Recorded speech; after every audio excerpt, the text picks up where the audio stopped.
আমি কোথাও বাইরে গেলে যে চিকেনটা আমার বরের জন্য বানিয়ে রেখে যাই সেটা আজ বানাচ্ছি।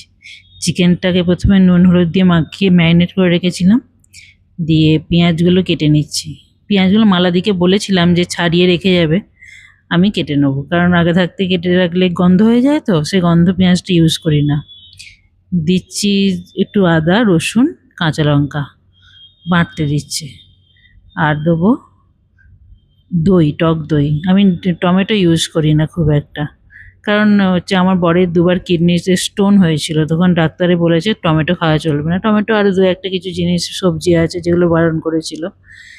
আমি ওই 4 চামচ দই দিচ্ছি। চিকেনটা আছে ওই 1 কেজির মতন চিকেন আছে, 4 চামচ দইতেই হয়ে যাবে, কারণ বেশি আমি দই ইউজ করি না, টক টক হয়ে যায় তো, ওই জন্য বেশি দই ইউজ করি না। আর এই রান্নাটা হবে পুরো সর্ষের তেলে, সর্ষের তেলে রান্না হবে। আমি সাদা তেলটাও খুব একটা ইউজ করি না, সাদা তেলটা খুব কম ইউজ করি।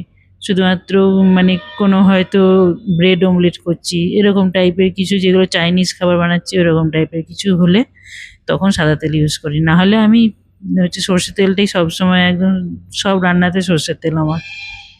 তেলটা গরম হয়ে গেলে পেঁয়াজটা দিয়ে দিলাম, দিয়ে ভালো করে নেড়ে চেড়ে ভেজে নিতে হবে।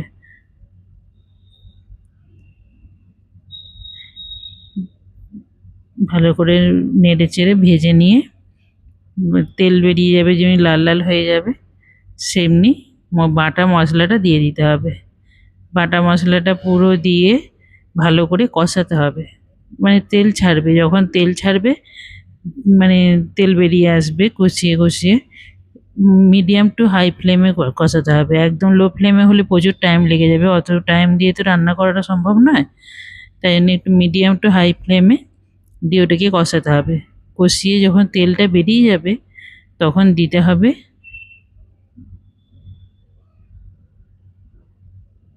হবে, হলুদ গুঁড়ো, 2 চামচ হলুদ গুঁড়ো দিলাম। আর দিতে হবে জিরে গুঁড়ো, এই গুঁড়ো মশলাগুলো দেয় আর কি রান্নায়, শুধু লঙ্কা গুঁড়োটা বাদ, কারণ আমি কাঁচা লঙ্কা দিয়েছি তো, কাঁচা লঙ্কায় ভালোই ঝাল আছে। এবার আমরা অতটা ঝালও খাই না যে প্রচুর লঙ্কা দেবো, তাই জন্য আমি লাল লঙ্কাটা অতটা আর দিলাম না।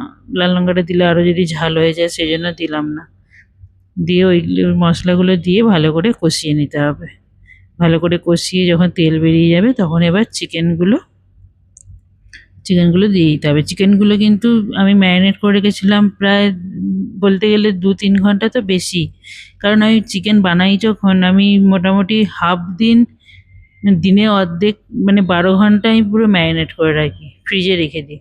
তাতে কি হয়, এত ভালো সিদ্ধ হয় চিকেনটা, কি বলবো, মানে পুরো ওই যেটা ব্রেস্টের জায়গাটা সেখানটা এত সুন্দর সিদ্ধ হয়ে যায়, ছিবড়ে থাকে না একটুও। দিয়ে চিকেনটা ভালো করে কষিয়ে নিয়ে মানে মোটামুটি মিশিয়ে নিতে হবে, নিয়ে ওটাকে দমে দিয়ে দিতে হবে। আর জল দেবো না, ওটা যে দমে দিয়ে দিয়েছিলাম ও জল বেরিয়ে নিজে নিজেই সিদ্ধ হয়ে যাবে। নিজে নিজে যেরকম হান্ডি চিকেন করে না, সেরকম টাইপের দমে বসিয়ে দিতে হবে। দিয়ে সিদ্ধ হয়ে গেছে, দিয়ে সিদ্ধ হয়ে যেতে